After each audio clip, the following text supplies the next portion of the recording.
하나님 말씀 보도록 하겠습니다. 하나님 말씀은 시편 15편 1절로 5절 말씀입니다.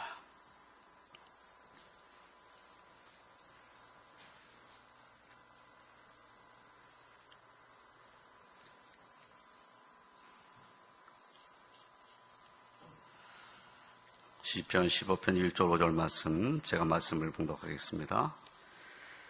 여호와여, 주의 장막에 머무를 자 누구 오며 주의 성산에 사는 자 누구오니까? 정직하게 행하며 공의를 실천하며 그의 마음의 진실을 말하며 그의 혀로 남을 허물하지 아니하고 그의 이웃에게 악을 행하지 아니하며 그의 이웃을 비방하지 아니하며 그의 눈은 망령된 자를 멸시하며 여호와를 두려워하는 자들을 존대하며 그의 마음에 성하는 것은 해로울지라도 변하지 아니하며 이자를 받으려고 돈을 꾸어주지 아니하며 뇌물을 받고 무지한 자를 해하지 아니하는 자이니 이런 일을 행하는 자는 영원히 흔들리지 아니하리이다. 아멘. 할렐루야. 하나님께서 주시는 은혜가 항상 저와 성도의 삶 가운데 충만하시기를 주님의 이름으로 축원드립니다. 오늘 읽은 시편은 다윗의 시편입니다.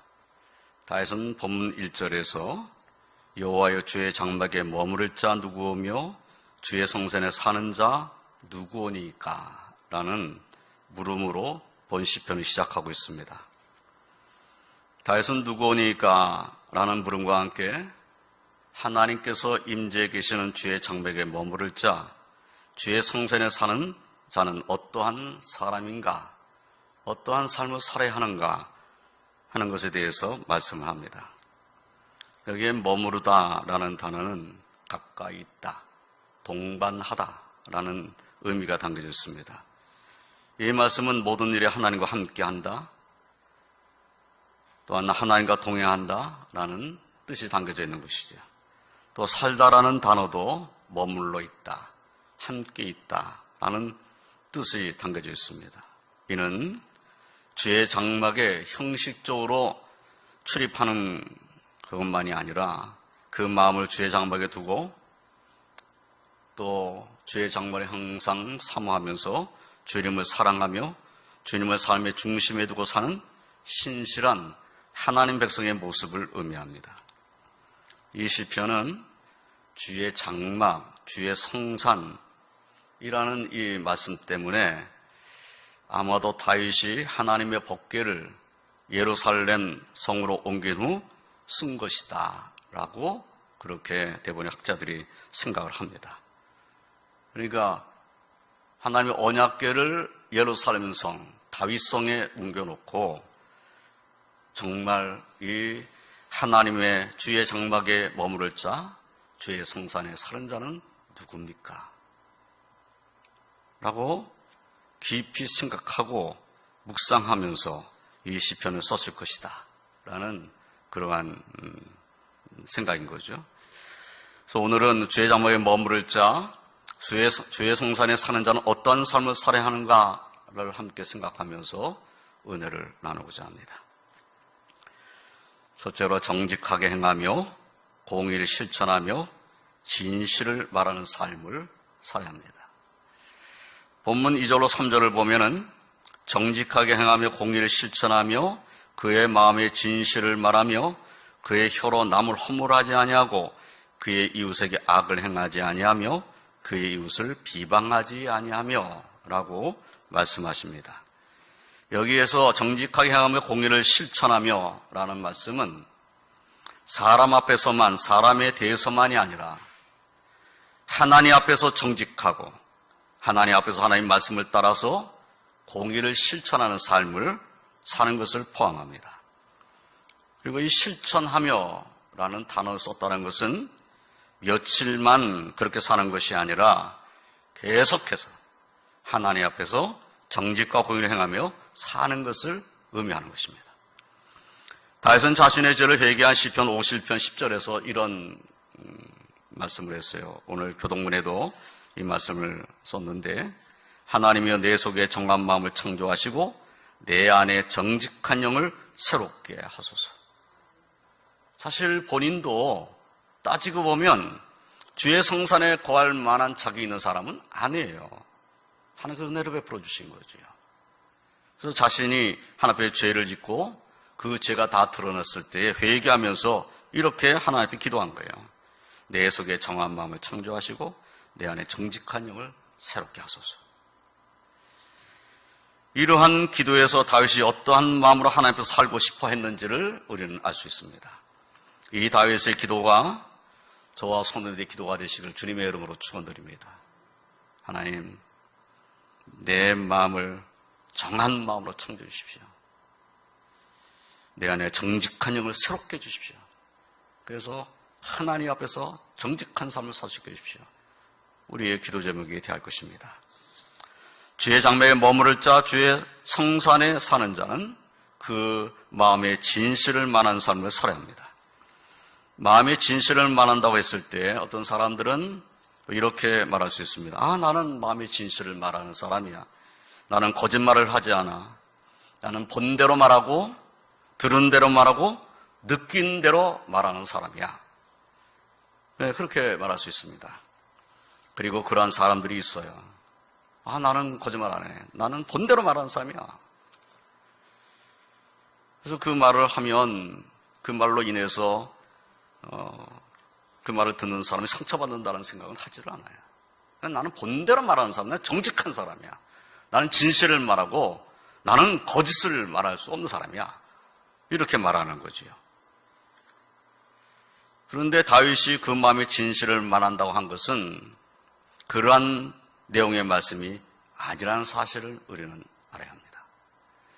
다윗의 마음의 진실을 말한다 이렇게 말씀하신 것은 그 혀로 남을 허물하지 아니하고 그의 이웃에게 악을 행하지 아니하며 그의 이웃을 비방하지 아니한 삶을 산다는 것을 포함한 것입니다.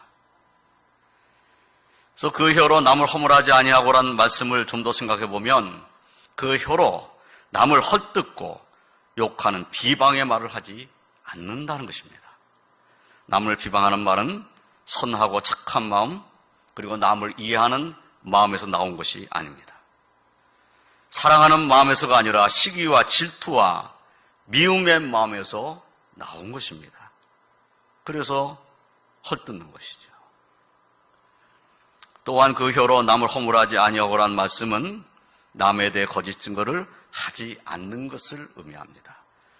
남에 대해 있지도 않은 일을 마치 사실인 양 만들어 퍼뜨림으로써 그 사람을 공경에 처게 하는 것은 작은 일이든 큰 일이든 거짓을 미워하시는 하나님 앞에 실로 가증한 일인 것입니다. 거짓 증거는 남을 해하려고 하는 악한 마음에서 나온 것입니다. 또 그 혀로 남을 허물하지 아니하고란 말씀은 또한 그 혀로 남을 저주하지 않는 것을 말합니다. 예수님의 동생 야고보께서는 야고보서 3장 6절에서 혀는 곧 불이요 불의의 세계라. 혀는 우리 지체 중에서 온몸을 더럽히고 삶의 수레바퀴를 불사르나니 그 사르는 것이 지옥불에서 나느니라 라고 말씀했어요. 또 우리가 잘 아는 대로 야고보서 3장 8절 10절에서는 혀는 능히 길들일 사람이 없나니 쉬지 아니하는 악이요 죽이는 독이 가득한 것이라. 이것으로 우리가 주 아버지를 찬송하고 또 이것으로 하나님 형상대로 짐을 받은 사람을 저주하나니 한 입으로 찬송과 저주가 나는도다. 내 형제들아 이것이 마땅하지 아니하니라 라고 말씀하셨어요. 우리는 이런 말들을 합니다. 발 없는 말이 천리를 간다. 이 속담은 말을 조심하라는 뜻이 담겨져 있는 것이죠.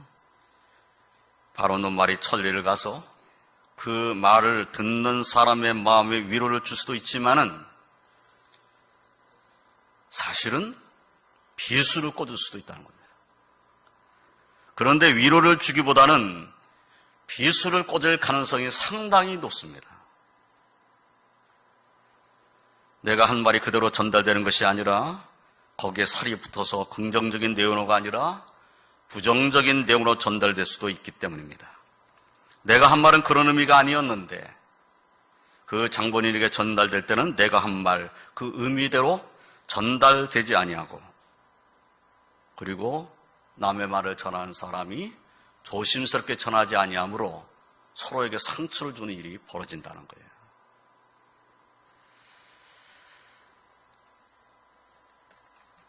세종대왕 때에 김종서라는 사람이 있었습니다.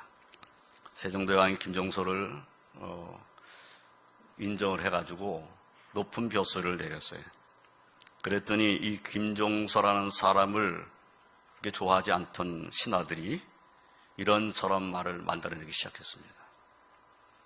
그래서 세종대왕 귀에 들어가서 저 김종서를 다시 내치기를 바라고 다른 신하들이 김종서를 아주 나쁘게 이렇게 평가를 내리고 그런 소문을 막 퍼뜨린 거예요. 세종대왕이 그 김종서에 대한 이미 벼슬을 내렸는데 김종서에 대한 그냥 이런저런 나쁜 소문들이 막 들려와서 고민을 하게 됩니다. 이거 어떻게 하면 좋겠나. 그때의 정승이 황희정승입니다. 영의정이 황희정승이었는데 황희정승이 세종대왕의 마음을 잘 읽고서 내가 이 문제는 해결해야 되겠다 이렇게 생각을 했어요. 그래서 내가 하나 좀 꾀를 내야 되겠다 이 생각을 한 거예요. 그래서 아내의 귀에다 대고 이런 말을 했어요. 여보시게 내가 세수를 하는데 내 귀에서 파랑새 한 마리가 날아가네? 나 아주 이상한 일을 겪었어 하고 아내에게만 얘기를 했어요. 그것도 귓속말로. 그러면서 자네만 알게 이렇게 얘기한 거예요. 그런데 아내가 그 말을 듣고 어떻게 했을까요? 친정으로 달려가 친정아버지한테 얘기했어요. 친정어머니에게 얘기했어요. 동생들에게 얘기했어요. 동생의 남편도 알게 되었고 그 친정 식구들이 다 알게 되었어요. 친정아버지가 벼슬하고 있었는데 궁에 들어가가지고 또 다른 신한테 얘기했어요. 순식간에 막 소문이 막 퍼져간 거예요. 내게서 파랑새 한 마리가 날아간 이상한 일을 겪었다고 했는데 이제 소문이 어떻게 퍼져나가기 시작하냐면 그 황희정승 귀에서 아침에는 비둘기가 날아가고 파랑새가 날아가고 저녁 때는 파랑새가 다시 귀 속으로 들어간대. 이렇게까지 얘기가 됐어요. 이 소문이 점점 퍼져가도 어떤 말이 됐냐면 그 황희정승 귀에서 파랑새가 앞다투어 그냥 수십 마리가 튀어나왔대. 그래가지고 황희정승의 귀가 부어올랐대. 이렇게까지 소문이 난 거예요. 소문이 막 퍼져가지고 이제 세종대왕이 듣게 됐어요. 그럼 황희정승을 불러가지고 황희정승 귀에서 파랑새가 아주 수십 마리가 나왔다며? 왕이 그렇게 물어보는 거예요. 그래서 황희정승이 이렇게 말했다는 거죠. 그것은 내가 만들어낸 소문입니다. 내가 내 아내에게 한마디 했는데 그것이 오늘 하루 종일 돌아가지고 소문이 부풀려져가지고 왕께도 전달된 겁니다. 그러니까 세상에 막 돌아다니는 이야기를 가지고 사람을 판단해서는 안 됩니다. 증거를 가지고 판단하세요. 그래서 세종대왕이 김종서를 그냥 그 벼슬자리에 놔뒀다. 그런 유명한 얘기가 있어요. 그러니까 이 소문이라는 것, 이야기라는 것은 점점 확대 재생된다는 거예요. 아니 파랑새 한 마리가 날아갔다는데 수십 마리가 날아갔다고 하는 소문이 나고 수십 마리가 날아갈 정도가 아니라 날아갔다가 저녁 때는 다시 귀 속으로 들어간다고 하는 이런 이상한 소문까지 다 퍼져버리는 거예요. 이런 것들을 우리가 생각해 보면은 정말 우리는 정직하게 말하는 자가 될 뿐만 아니라 말한 일은 조심하고 또 조심해야 한다라는 것을 우리가 깨닫게 되는 거죠. 저와 성도님들은 우리에게 주신 이 혀로 비방과 저주의 말이 아니라 하나님을 찬송하고 감사하고 또는 축복하고 이왕이면 칭찬의 말을 하고 그리고 주님을 기쁘시게 되는 삶을 사시기를 주님의 이름으로 축원드립니다. 정직하게 행하고 공의를 실천하고 경건한 삶을 살고 그 마음에 진실을 말하고 주의 장막에 머무르는 자로서 주의 성산에 사는 자로서 하나님께 영광 올려드리시기를 주님의 이름으로 축원드립니다. 두 번째로 하나님을 경외하는 삶을 삽니다. 정말 주의 성산에 사는 사람들은 하나님을 경외하는 삶을 살 수밖에 없습니다. 다윗은 본문 4절에서 그의 눈은 망령된 자를 멸시하며 여호와를 두려워하는 자들을 존대하며 그의 마음에 소원한 것은 해로울지라도 변하지 아니하며 라고 말씀하였어요. 주의 성산에 거하며 주님과 동행하는 삶을 살고자 한다면 여호와를 두려워하지 않을 수가 없습니다. 우리 하나님은 사랑의 하나님이시면서 동시에 공의의 하나님이시기 때문인 거죠. 그러므로 하나님의 백성은 하나님을 경외하는 삶을 사는 것이 마땅합니다. 근데 이 경외라고 하는 단어가 그냥 두려워서 벌벌 떤다는 의미가 담겨져 있는 그런 단어가 아닙니다. 이 경외라고 했을 때 이 두려움은 어떤 두려움인가? 내가 하나님 뜻대로 살지 못할까 두려워하는 거예요. 하나님 앞에 내가 진노받을까봐, 하나님 나를 치실까봐, 하나님 앞에 벌벌벌 떨면서 어찌할 바를 모르는 그런 두려움이 아니고, 내가 하나님의 은혜 가운데 살고 하나님 인도하신 가운데 사는 자인데 내가 하나님의 뜻을 불순종하고 살까봐 두려워하는 마음. 어떻게 하면 내가 하나님의 뜻대로 더 잘 살까? 어떻게 하면 하나님을 사랑하는 이 마음 가지고 하나님의 뜻을 잘 순종해서 하나님께 영광 올려드리는 삶을 살까 하는 그러한 두려움인 거지. 그런데 망령된 자들은 하나님을 두려워하지 않습니다. 경외하지 않습니다. 오히려 하나님을 무시합니다. 하나님 말씀을 멸시합니다. 하나님께서 행하신 일들을 가볍게 생각합니다. 아무것도 아닌 것처럼 생각하고 그러한 일은 하나님이 하실 수도 없는 일이라고 그렇게 함부로 말해버립니다. 그러면서도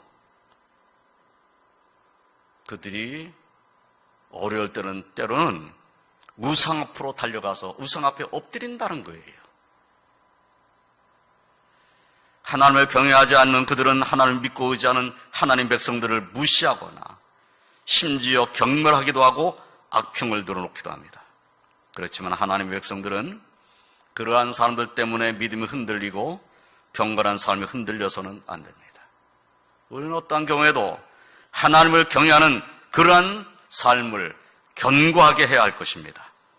로마 시대 그 엄청난 박해 속에서도 성도들은 신앙을 지켰습니다.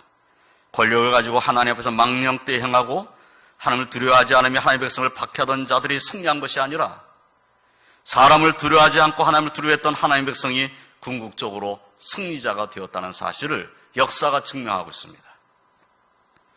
그러기에 다윗의 말씀과 같이 우리는 하나님 앞에 교만하여 망령되이 행하는 자들을 두려워할 것이 아닙니다. 오히려 하나님을 경외하지 않으면서 우리를 멸시하는 그들을 오히려 우리가 무시할 수 있습니다. 오늘 말씀과 같이 멸시할 수도 있습니다. 그러나 우리는 하나님의 은혜를 받은 사람들이니까 그들이 알지 못해서 그렇게 하는 것이다 라고 생각하고 그들을 측은히 여기는 마음을 가져야 합니다. 우리는 하나님을 경외하며 섬기는 귀한 분들이 우리 곁에 우리와 함께 하고 있다라는 사실에 감사해야 합니다. 내가 하나님을 경외하고 살고자 하는데 내 주변에도 하나님을 경외하며 살고자 하는 분들이 함께 있다. 얼마나 감사할 일인가. 이런 마음을 가져야 되는 것이죠. 그래서 그러한 분들을 존대하고 함께 하나님을 섬기는 기쁨을 누리는 우리 왕독교 모든 성도들이 다 되시기를 주님의 이름으로 축원드립니다. 다윗은 주의 장막에 머무르며 주의 성산에 사는 자는 그 마음에 소원한 것은 해로울지라도 변하지 아니한다라고 말씀을 했어요. 정말 하나님을 경외하는 사람, 주의 성산에 살고자 하는 사람은 하나님과 약속한 것은 인간적인 이해관계와 상관없이 지켜야 한다라는 것입니다.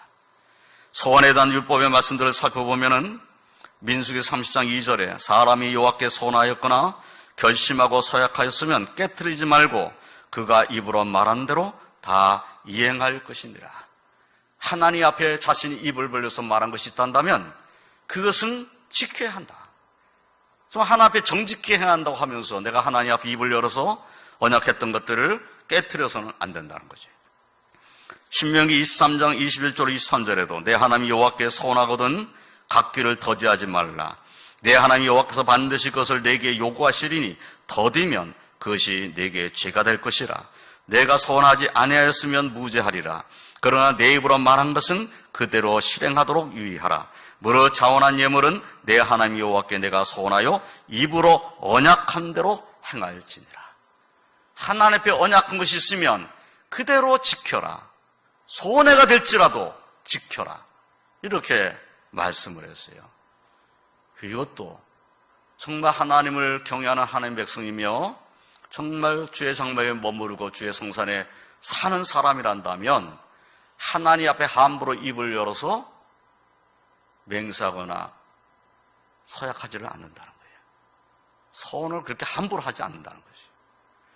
하나님을 경외하는 사람은 정말 깊이 생각하고 서원하고 그러면 서원했으면 갚고 이것이 하나님을 경외하는 자의 삶의 모습이라는 거죠. 사랑하는 성도 여러분, 사람을 두려워하지 않고 하나님을 두려워하며 하나님을 경외하며 하나님과의 약속을 지켜 행하며 주의 장막에 머무르며 주의 성산에 사는 저와 성들이 다 되시기를 주님의 이름으로 축원드립니다. 세 번째로 탐욕으로 행하지 않는 삶을 삽니다. 다시는 본문 5절에서 이자를 받으려고 돈을 구워주지 아니하며 뇌물을 받고 무지한 자를 해하지 아니하는 자니 이런 일을 행하는 자는 영원히 흔들리지 아니하리이다 라고 말씀을 하였습니다. 주의 장막에 머무르며 주의 성산에 사는 자들은 탐욕으로 행해서는 안 된다는 말씀입니다. 탐욕으로 높은 이자를 받으려고 돈을 구워주는 일과 뇌물을 받는 일을 행해서는 안 된다고 성경은 아주 분명하게 말씀을 하고 있는 것이죠. 어떤 사람들은 내 돈 가지고 내가 이것을 하고 저것도 할 수 있는데 네가 무슨 상관이냐? 내가 내 돈 갖고 하는데 내가 내 돈 갖고 다른 사람에게 돈을 구워주고 좀 내가 이자를 좀 많이 받고자 하는 게 뭐 그렇게 잘못된 거냐? 내 돈 갖고 하는 일인데 그렇게 말할 수 있어요. 고리대금을 하면서 이익을 취하고자 하는 그런 사람들이 얼마든지 할 수 있는 말입니다. 그러나 엄밀하게 따지면 하나님 앞에서 내 것은 아무것도 없습니다. 내 목숨까지도 하나님 손에 달려 있어요. 내 목숨까지도 하나님 것이에요. 그러기에 내가 내 돈 가지고 할 수 있는 일이라고 해도 해서는 안 될 일이 있다는 겁니다. 내 돈 가지고 내가 무슨 일을 하든지 무슨 상관이냐 이렇게 말해서는 안 된다는 거예요. 내가 내 돈 갖고 할 수 있는 일이 있다 할지라도 정말 하나님을 경외하는 사람은 해서는 안 될 일이 있다. 이것을 우리가 알아야 되는 것이에요. 나의 이익을 위해서 고액의 이자를 물리면서 다른 사람의 눈에서 피눈물 나게 하는 것, 그러면서 아랑곳하지 않는 삶을 사는 것은 하나님 백성의 삶의 모습은 아닌 거죠. 나는 돈을 많이 벌어서 하나님의 축복받았다고 내가 입으로 말할 수 있겠냐? 그렇게 해서요. 다른 사람의 눈에서 피눈물이 나고 있는데 나는 이익을 얻었으니 나는 하나님 축복받았다. 이렇게 말하는 이런 삶의 모습이라면 정말 하나님을 기쁘시게 될 수 있겠는가? 그래서 우리는 오늘 말씀을 잘 묵상을 해야 할 것입니다. 하나님의 백성은 탐욕대로 살아서는 안 됩니다.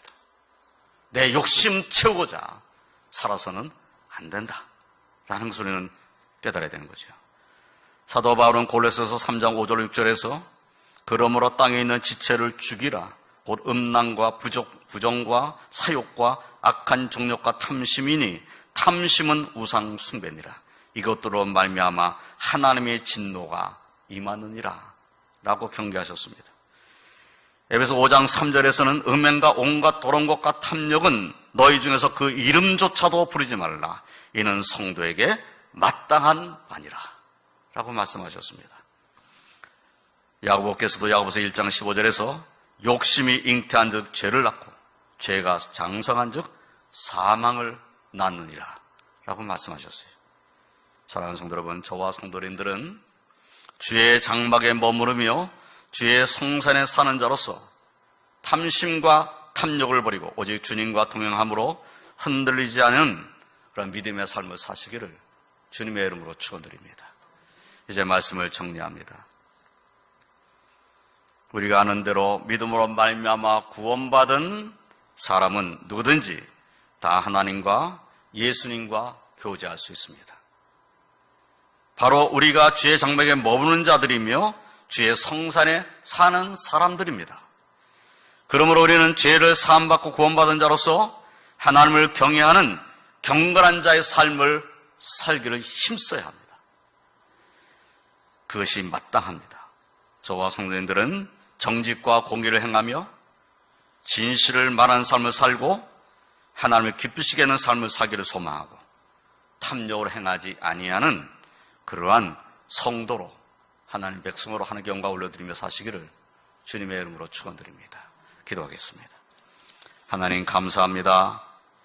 저희들을 주의 은혜 가운데 거하게 하시며 주의 장막에 머무는 자, 주의 성산에 사는 자로 삼아주시니 감사합니다. 하나님 그 은혜 가운데 살고 주 예수 그리스도의 이름을 의지하며 주와 동행하는 복된 삶을 살게 하신 하나님, 우리의 삶이 하나님을 기쁘시게 드리는 삶이 되기를 소망합니다. 하나님은 저희들을 주의 은혜 가운데 거할 수 있도록 축복하여 주시옵소서. 항상 주의 뜻을 묵상하고 주님이 기뻐하시는 뜻을 따라 사는 저희들의 삶이 되도록 저희들을 인도하여 주시옵소서.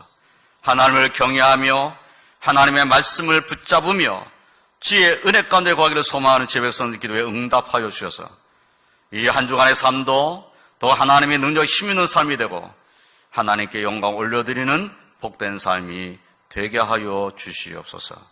주님께서 또한 제 백성들을 주의 능력 오른손에 붙잡아 주시되 연로하신 더 연약한 제 백성들에게 세임 주시고 저를 의지하며 기도할 때 그 기도에 응답하여 주시옵소서. 오늘도 가정에서 하나님 앞에 주의를 지키며 예배드리는 제 백성들을 기억하시고 저들에게도 하나님의 은혜가 충만케 하여 주시옵소서. 예수님의 이름으로 기도드리옵나이다. 아멘.